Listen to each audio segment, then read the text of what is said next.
یہ دیکھیے تبلیغ ہو رہی ہے، اور جب حضور نے چہرہ انور اٹھایا تو آنکھوں میں آنسو تھے، رو رہے تھے، اور 3 دفعہ حضور نے فرمایا، کیونکہ قبر تیار ہو رہی تھی، 3 دفعہ نبی کریم نے فرمایا لوگوں قبر آخرت کی منزلوں میں سے پہلی منزل، اس کی تیاری کر لو، اس کی تیاری کر لو، اس کی تیاری کر۔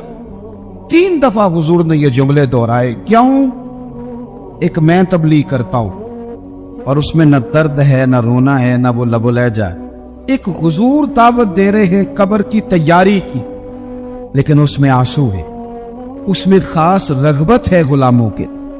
اپنی زندگی کے اندر جو ہمارا انداز تکلم ہے، ہمارا انداز گفتگو ہے، میں کہا کرتا ہوں کہ ہم نا دین کے لیے جب کلام کر رہے ہوتے ہیں تو شدت ہوتی ہے ہمارے جملوں کے اندر، بعض مقامات شدت کے ہوتے ہیں، آپ جہاد کی بات کر رہے ہیں، ناموس رسالت کی بات کر رہے ہیں، تو کسی جگہ آپ کے لب و لہجے کے اندر شدت کا ہو جانا برا نہیں ہے، بلکہ وہ اچھا ہے۔